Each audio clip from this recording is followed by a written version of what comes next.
This is a presentation about the way your technology should look for your TED Talk.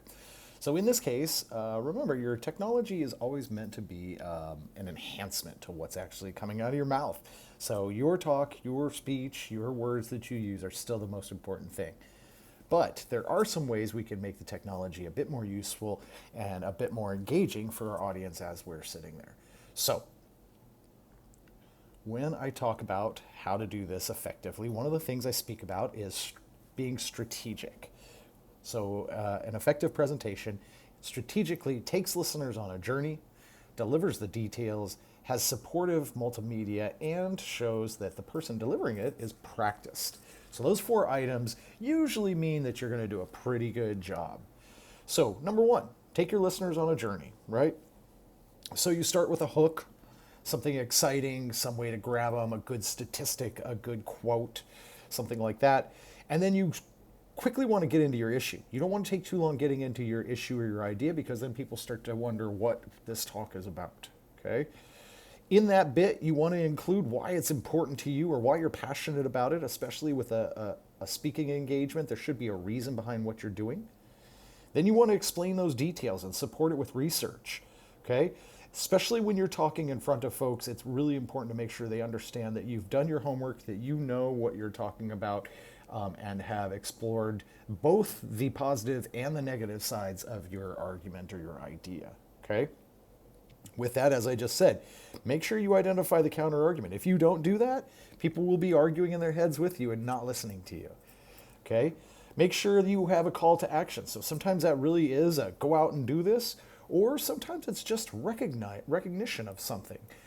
Either way, a good talk asks the listener or asks the audience to do something as part of it. Okay? Lastly, bring it all back together. Make sure you return back to why you brought this topic to our attention and why you're speaking about it. And always, always remember to thank your audience. Don't just drift off the stage. Make sure you definitely thank them for being there and have a good evening or whatnot. So, those steps, there's 8 of them there, really ensure that you're taking your audience on a journey that will engage them and keep them excited. So part of that is something called signposting. Signposting shows the listeners, the audience, that something is coming up of importance and you need to pay attention. So a really important one here I'll take you back to is I said number 1, take your listeners on a journey. That actually takes us back to my overarching ideas here, my 4 overarching ideas, but that number 1 is a signpost that says, okay, listen to this bit now, okay? So there's other types. These are kind of stems that you can use. The aha moment, like I finally understood, right? A tough question, what if we all, right?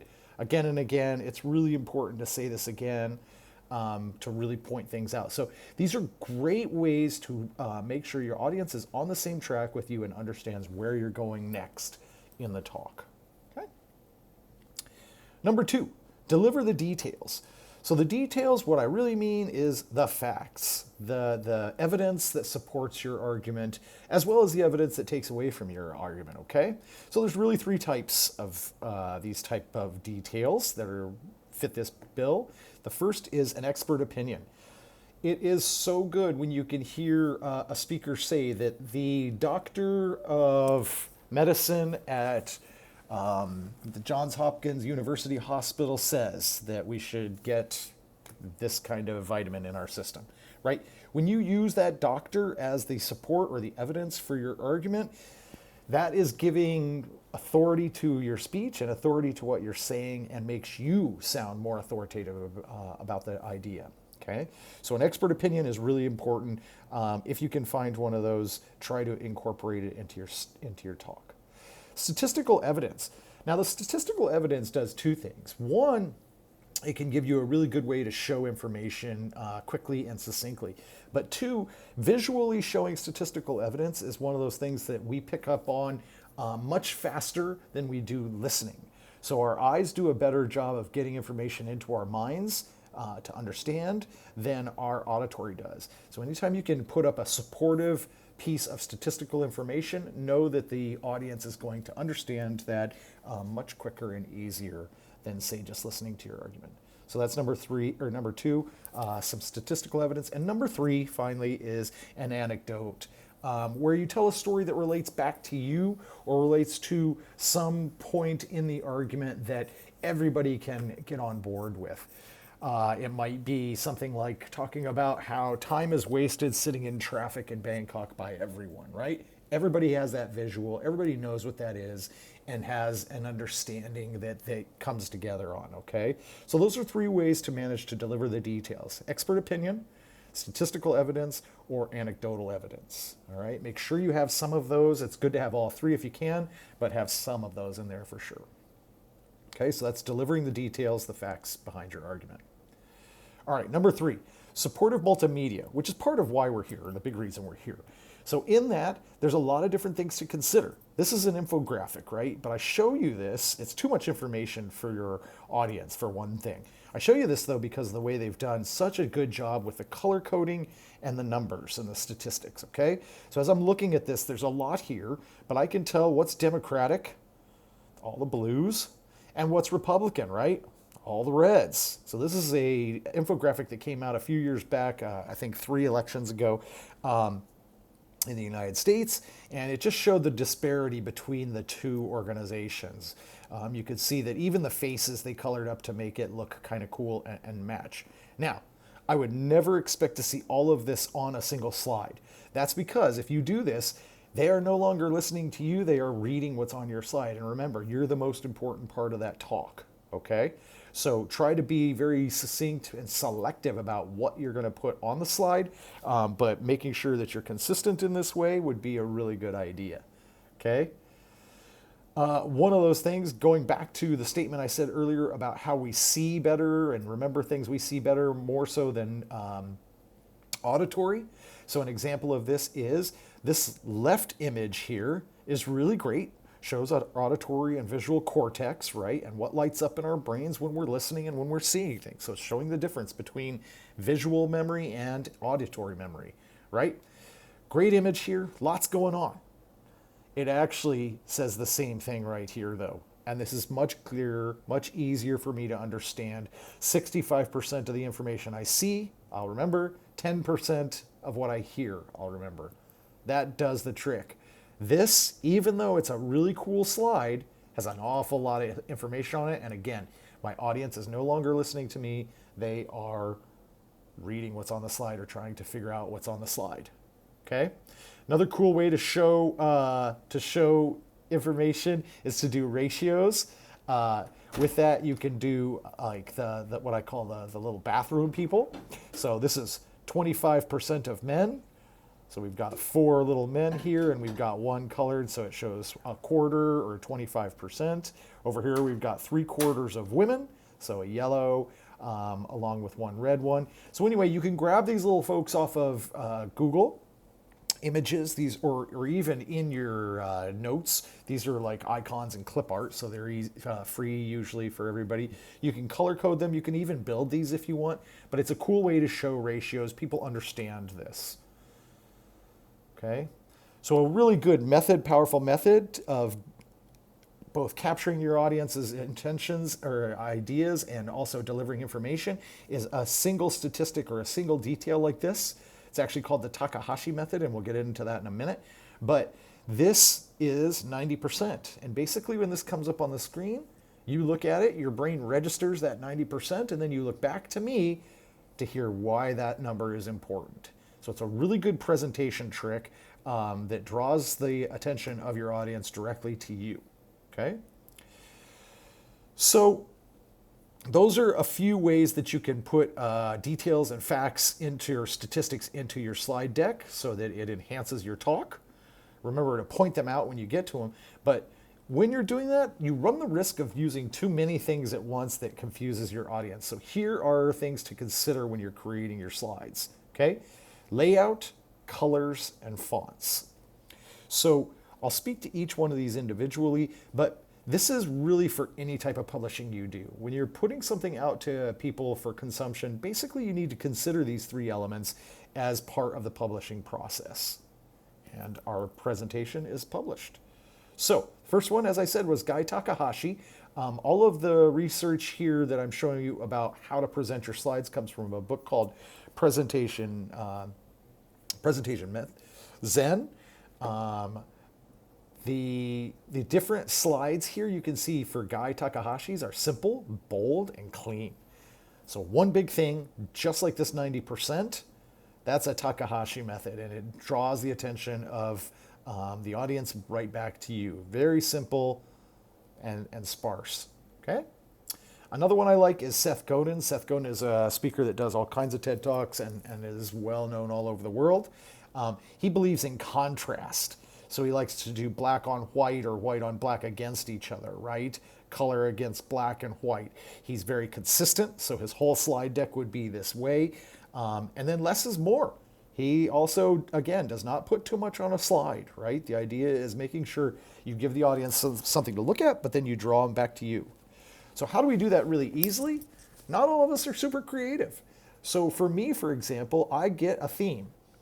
Themes, the nice thing about these themes now, whether you go to Slides Carnival or even Google Themes, Google's presentation slides, you can come in here and they give you usually some options with fillable design. So here's a nice chart that you can fill. Here's some big statistical spaces. This looks like Takahashi right here to me, okay? Big concept, that would probably be like a Godin type slide. So anyway, you've got some slides that you can work with when you grab a theme. Don't be afraid to use one. It makes it consistent, and consistency means that you're allowing your audience to relax and see where you're going and see where the information is, okay? With that though, you got to consider color, as I said, okay? So color, for example, means things. Colors equal emotions. So blue, a little sad, a little bored maybe. Red is always danger, anger, passion, frustration, right? Yellow's kind of happy, but when we're picking for a presentation, we have to remember yellow doesn't show up very well at a distance. So colors like that we want to stay away from. Gray is the same way. Gray we want to kind of stay away from. So be thoughtful about your colors, and a good rule to follow is no more than 3 or 4 colors in your presentation throughout. Okay, trying to stay on top of keeping the theme color coded. And the last little thing I talked about, if you'll remember, is, so it was layout, it was colors, and then it's fonts. And so here we are at the fonts, right? So when you're doing a presentation, you don't want people sitting there trying to interpret what's up on the board or up on the screen. You really want them to see it and then look back to you for information, keeping that idea that you're most important. So this is Arial. We've all seen this before. It's the default font in Google Docs. It is the default font because it is the simplest, cleanest font on the planet, okay? We might like these other fonts. They might be kind of cute, but the thing is they're not professional. We want a professional font for this. So scripts, for example, even though they do look professional, it's hard for some people to read, and so that makes it complicated. So basically, if you're going to choose a font or you're going to choose a font, when you choose that font, make it one that's clean and easy like Arial. If you want it to look really professional and upscale, this is Times New Roman. These are the 2 most prevalent fonts on the planet, Arial and Times New Roman. Select one of those. Okay. All right. Then there's creativity. Making sure that you kind of put ideas out there, and sometimes you only need a word on a slide, okay? And it makes it possible for you to kind of really draw their attention again. Another thing you can do to be creative is use a blank slide. What's a blank slide do? It's a trick of drawing the attention back from your slide deck to you. Sometimes you need them to hear exactly what you're saying. When you tell that anecdotal story, this is the time to put up a blank slide, right? You don't want them thinking about other things. You want them focused. Okay? What might that look like? Just like that. Okay? So the reason why I put this one up is another trick you can use is to put something up that you want them to read. But you'll notice when I delivered this one, I gave you a second to look at it and read it. Not a lot of time, but you have to be comfortable with that uncomfortable silence. Okay? You can show growth by using multiples of the same image. So I just did a Command D on this image and made it bigger, bigger, bigger. Okay? And finally, one that I really like is the diagram. You can actually go Googling for diagram of a thumbs up, diagram of a pie chart, diagram of whatever element you would like. and it will help build it for you.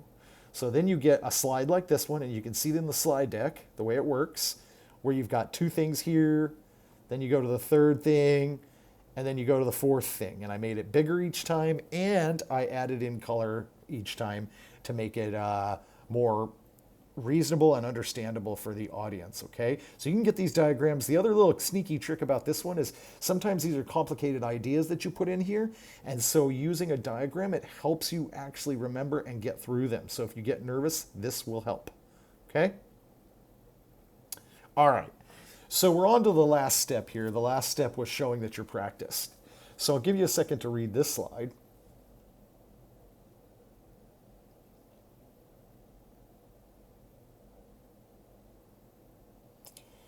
So it's probably not going to be, your speeches probably aren't going to be viewed 25 million times. I hope so.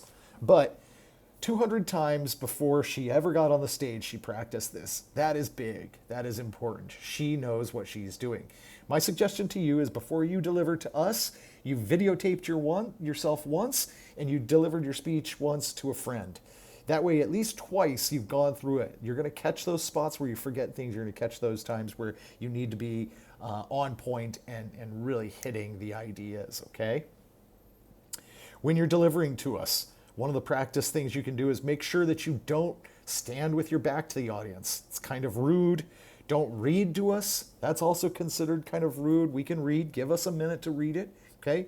Another trick is when you want them to read something off your slides, step back away and point to it. That's a universal way to show people how to focus their energy and their attention in the slides. Okay, so be thoughtful about your person. This includes how you move around the stage. So a really interesting thing here is using the stage or the area you're going to present from as a map. And so think about moving from left to right to make points. So I might make a point here, and then I might move over to my right side and make another point. That's also a really good way to hide when I've lost my place in my speech. So I've memorized my speech, I forget for a minute where I am, I take a nice silent pause, walk to the other spot, and all of a sudden I remember where I was. But you know what? If you forget where you were, you can always fake it because nobody has your script but you and your teacher. So keep in mind the presentation pieces, okay? All right. So to wrap it all up, bring it back together again, we talked about taking the listeners on a journey. I gave you a map with 8 steps to do that. Talked about delivering the details or the facts you need to deliver. There's 3 ways to do that. Having supportive multimedia, I gave you a bunch of little slides there that show you how to do those things. And then making sure you're practiced, that one's on you. You got to do the work if you want it to come out well. I hope that helps. You're always welcome to come see me and ask more. This is Mr. Bell. Take care.